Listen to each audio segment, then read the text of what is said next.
దైవ మర్మములు. సహోదరుడు భక్తి సింగ్ గారి అనుభవంలో దేవుడు ఆయనకు బయలుపరిచిన దైవ మర్మములు. అక్టోబర్ 19. ఆయన మహిమ శక్తిని బట్టి సంపూర్ణ బలముతో బలపరచబడవలనని. కొలస్సీ 1:11.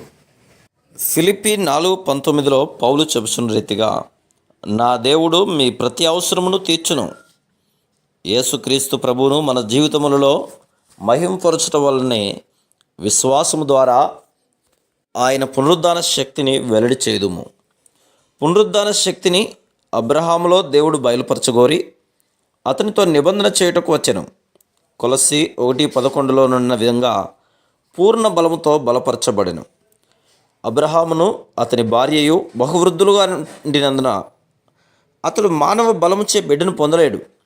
దేవుడు నూతన జీవమును వారిద్దరి శరీరంలో పోసెను. అది పునరుద్ధాన శక్తి, మరణమును జయించు దైవ జీవం. అట్టి శక్తి ద్వారానే వారు బిడ్డను పొందగలిగిరి. మన కొరకు మరణించి జీవించుటకు మనలోనికి వచ్చినట్టు ప్రభువే ఆ శక్తిని మనకు అనుగ్రహించగలడు.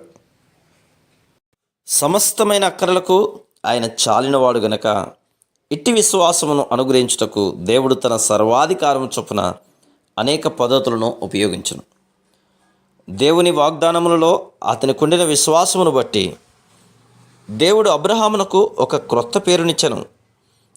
అతని పేరును అబ్రాము నుండి అబ్రహామునకు మార్చెను.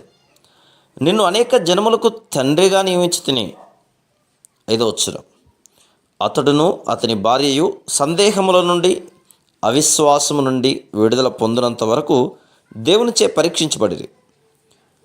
ఎంతో ప్రేమతో ఓపికతో వారిరువురికి బలమైన విశ్వాసమును దేవుడు అనుగ్రహించను. మనమందరము ఒకే సమస్యను కలిగి ఉన్నాం.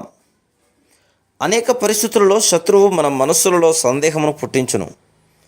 కానీ దేవుడు ప్రేమతో మనల్ని గద్దించుచు సహాయం చేయుచుండును. దేవుడు మన మానవ హద్దుబాటులను ఎరిగి ఉన్నాడు. ఆదికాండము 17:17. కనుక బలమైన విశ్వాసం అనుగ్రహించుటకు, భయమును సందేహములను తొలగించుటకు దేవుడు తరచుగా తన వర్తమానికులను మన యొద్దకు పంపించుచుండెను. కీర్తన 103:14. Praise the lord.